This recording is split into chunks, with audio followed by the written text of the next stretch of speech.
The haunting reels. When a Campbell family shifted to a haunted house.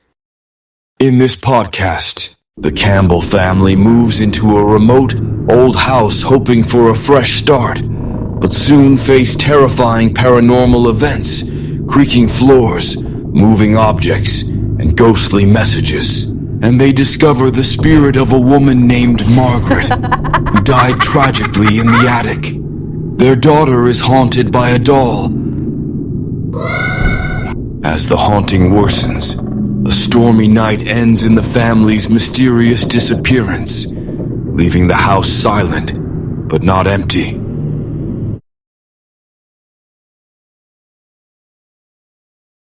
The Campbell family thought they had found their dream home, a grand, slightly weathered Victorian house, perched on the edge of a sleepy town in rural New England. With its intricate wooden trim, wide porches, and towering gables, the house looked like something out of a painting. The price had been almost suspiciously low, but David Campbell, a practical man with an eye for opportunity, chalked it up to the real estate market and the house's age. His wife, Linda, had always dreamed of restoring an old home, and their two children, Ethan, 12, and little Gracie, 7, were too excited by the sheer size of the place to question anything else. The first few days in the old Victorian house were a whirlwind of chaos, filled with the relentless noise of unpacking and the heavy sighs of exertion. Cardboard boxes towered in uneven stacks, their flaps gaping open like hungry mouths, while furniture sat half-assembled, waiting to be placed in unfamiliar rooms. The air hummed with the low, persistent groan of ancient appliances, refrigerators, heaters, pipes, all protesting their sudden awakening after years of disuse. Linda, ever the organizer, took charge of the kitchen, her sanctuary amidst the disarray. She hummed an old lullaby under her breath,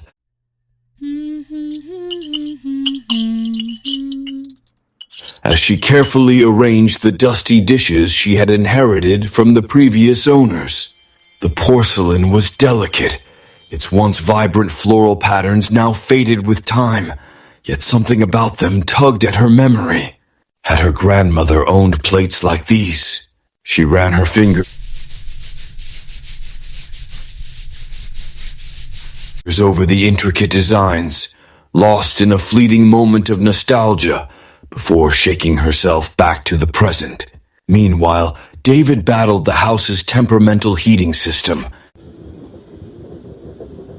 his frustration mounting with each passing hour. The radiators were ancient, their cast-iron frames groaning and hissing like living things as he tinkered with their rusted valves. No matter how many times he adjusted them, the cold refused to relent. A persistent chill clung to the air, seeping into the walls, the floors, their very bones. He wiped his brow with the back of his hand, exhaling sharply. This house doesn't want to be warm, he thought grimly. It was a busy time, a noisy time. But beneath the sounds of their labor, the clatter of dishes, the thud of heavy furniture being shifted, there was something else. A silence that lingered in the corners, a hush that settled over the house when no one was looking.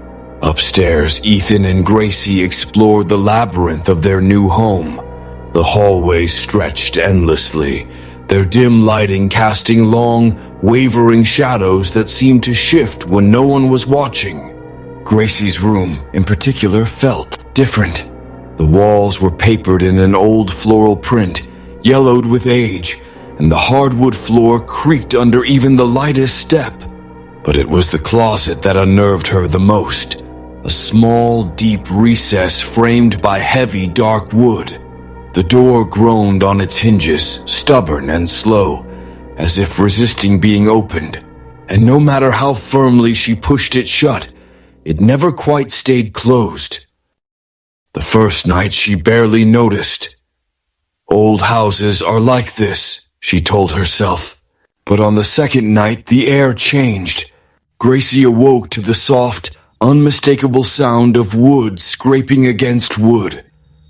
Her heart leapt into her throat as she sat up, her fingers clutching the worn fabric of her stuffed rabbit. Moonlight spilled through the gap in her curtains, painting silver streaks across the floor. And there, in the dim glow, she saw it, the closet door, now slightly ajar. She had sworn she latched it. Her bare feet padded silently across the cold floor as she crept downstairs, her pulse hammering in her ears. The house seemed to hold its breath around her. "Mom?" Her voice was small, trembling. Linda looked up from the stack of plates she had been sorting, her expression softening at the sight of her daughter's pale face. "What's wrong, sweetheart?"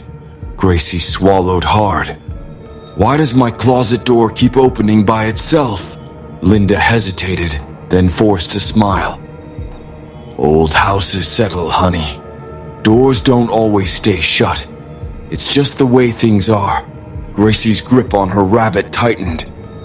"But I made sure it was closed."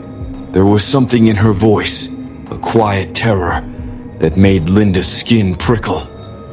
She knelt, brushing a strand of hair from Gracie's face.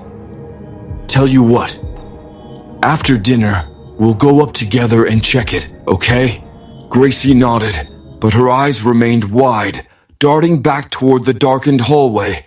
Outside, the wind howled through the skeletal branches of the trees, rattling the windows in their frames. And as Linda stood there, listening to the house breathe around them, she couldn't shake the creeping sensation that they were not alone, that the house was watching. By the third night, the unsettling occurrences in the old Victorian house had begun to escalate.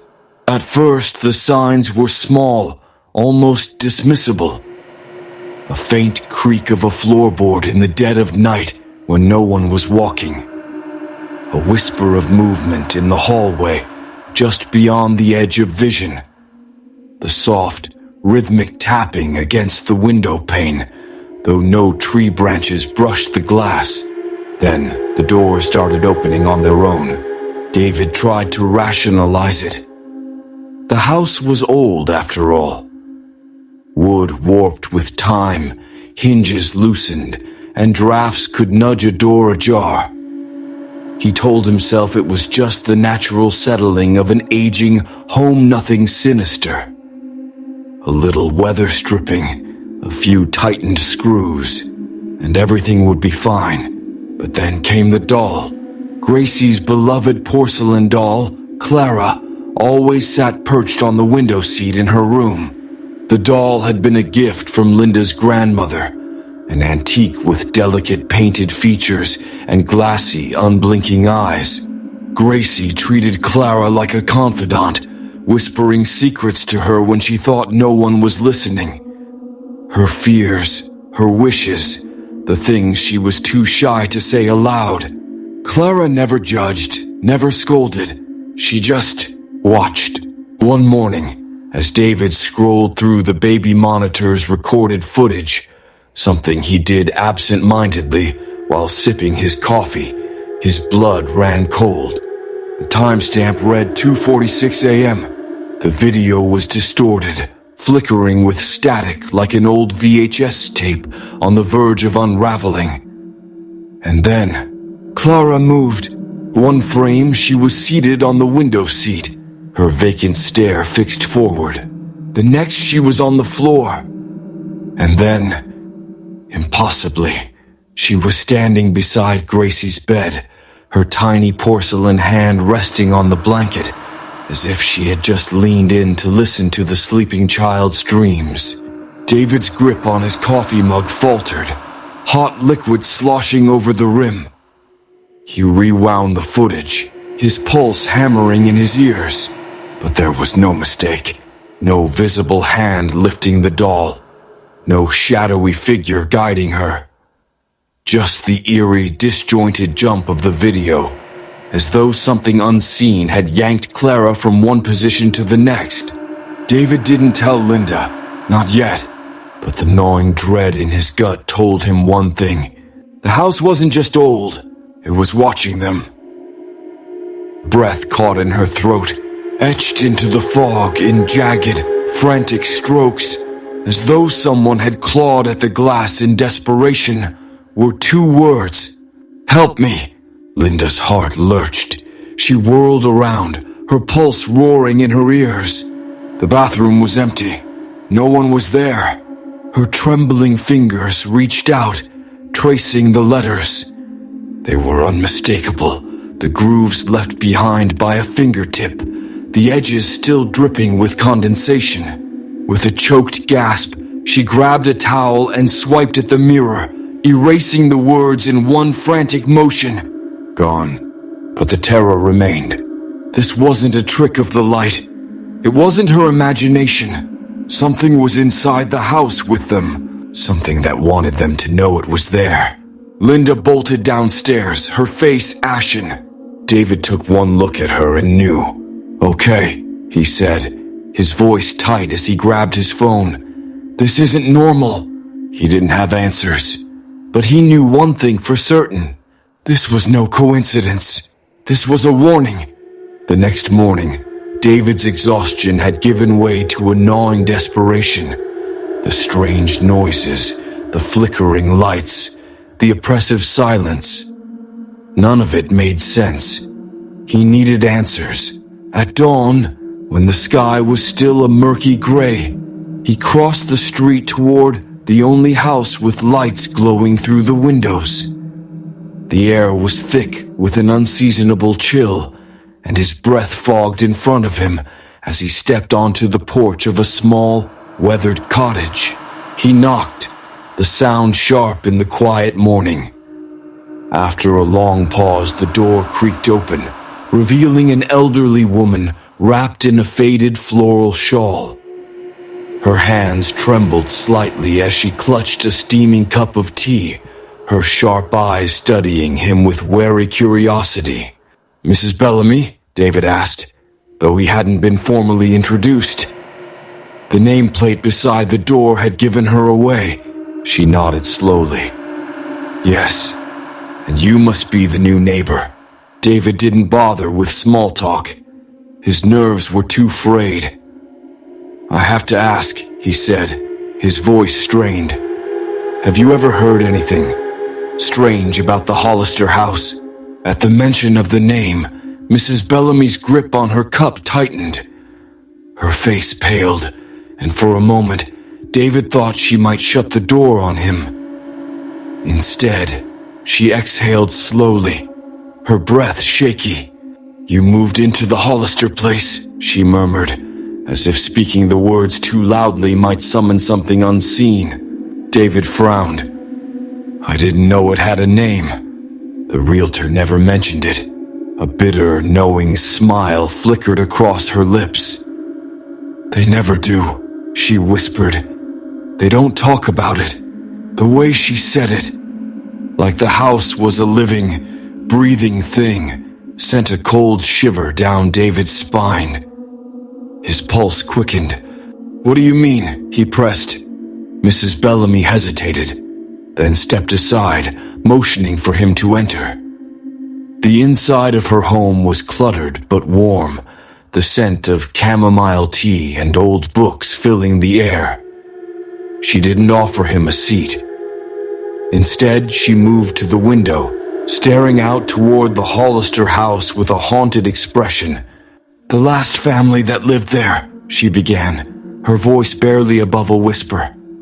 "The Carsons, they disappeared." David's stomach lurched. "Disappeared?" The word tasted sour in his mouth. She nodded grimly. "Vanished. All of them. The police searched for weeks. No signs of a struggle. No forced entry. Their dinner was still on the table, half-eaten. The lights were on. The TV was playing. But they were just gone." A cold weight settled in David's chest. His mind raced. Had he heard footsteps last night? Had something been watching him? What happened to them? He demanded, his voice rough. Mrs. Bellamy turned to him, her eyes dark with something like pity or fear. They weren't the first, she murmured. And they won't be the last. Outside, the wind howled, rattling the windows as if in agreement. David couldn't sleep. Every night was the same. The oppressive silence broken only by the eerie whispers slithering through the halls. The groans of the floorboards like distant screams. The house was alive, its presence suffocating, its secrets clawing at the edges of his sanity. The walls seemed to pulse, as if breathing, as if watching. He couldn't ignore it anymore. The fear had burrowed too deep, festering in his mind like a sickness. He needed answers, needed to uncover the truth festering beneath the rotting foundations of their home. That night, with Linda staying behind to comfort the restless children, David drove through the fog-choked streets to the town library, a relic of crumbling brick and forgotten memories. The air inside was thick, with the scent of yellowed paper and dust, the silence broken only by the occasional creak of old shelves settling. For hours he sifted through brittle archives, his fingers tracing faded ink and crumbling spines. Newspapers from decades past whispered to him, their headlines screaming tragedies long buried. And then, there it was. A single brittle page from 1923, its edges browned with age, its ink bleeding into obscurity. The headline struck him like a physical blow. Young woman dies in grisly tragedy Hollister estate, 1923. The article unfolded like a nightmare. Margaret Hollister, beautiful, young and full of life, had been imprisoned in the attic by her husband, a shattered war veteran whose mind had unraveled into madness. Consumed by delusions, he became convinced she was possessed, a vessel for some unspeakable evil. He locked her away, sealing her in that suffocating darkness with no food, no water, no mercy. She starved to death, her weakening cries swallowed by the thick, uncaring walls. By the time they found her, weeks had passed. The article spared no detail.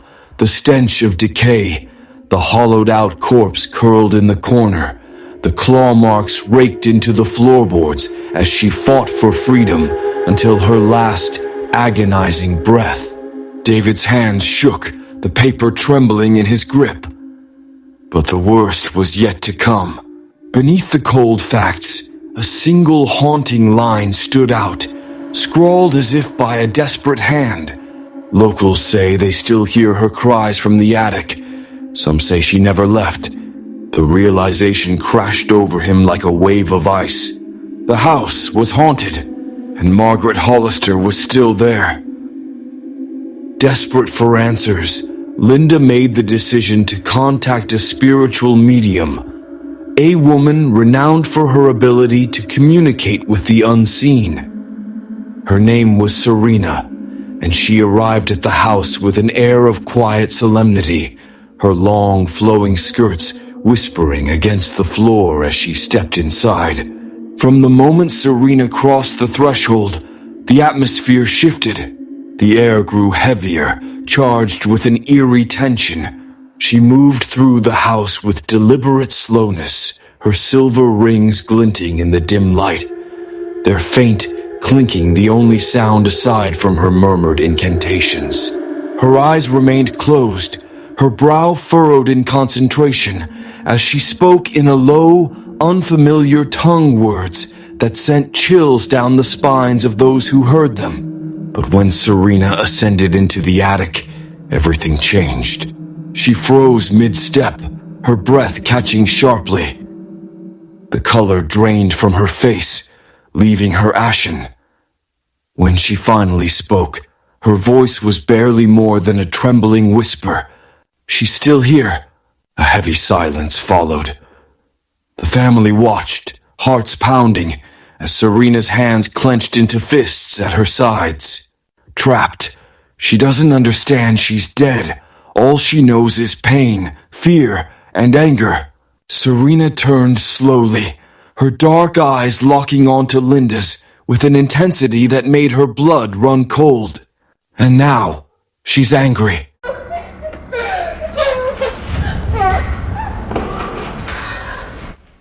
The words hung in the air like a death sentence. Later that night, Ethan, shaken to his core, approached Linda with trembling hands.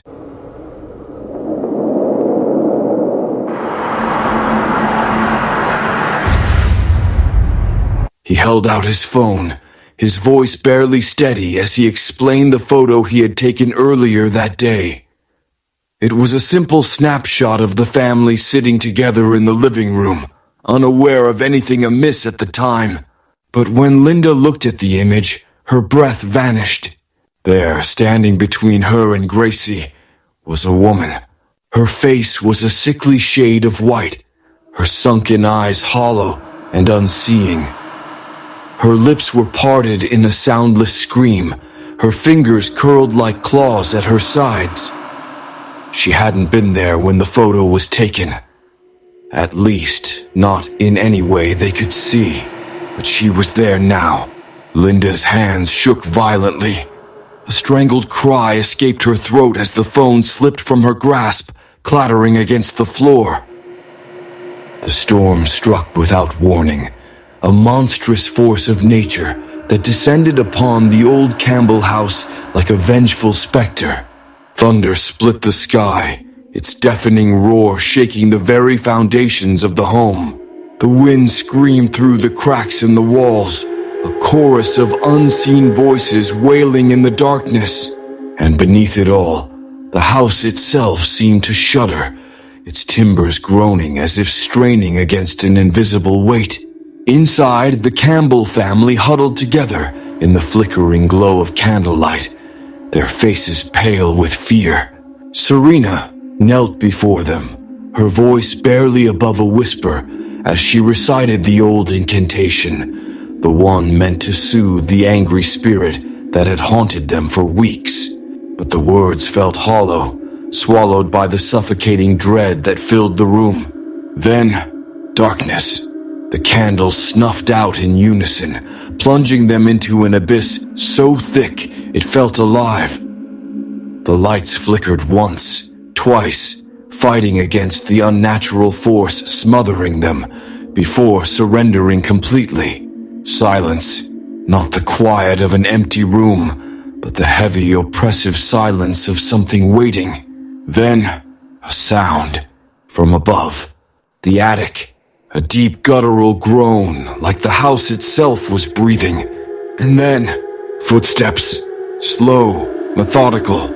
Each one sent a fresh wave of terror through the family as the sound drew nearer, descending the stairs with deliberate, unhurried purpose. The living room door let out a long, mournful creak as it inched open. Walls absorbed them, folding them into its cursed history. Another chapter in its endless hunger. And if you listen closely when the night is still and the wind whispers through the broken windows, you might hear them. Faint, desperate. Help us.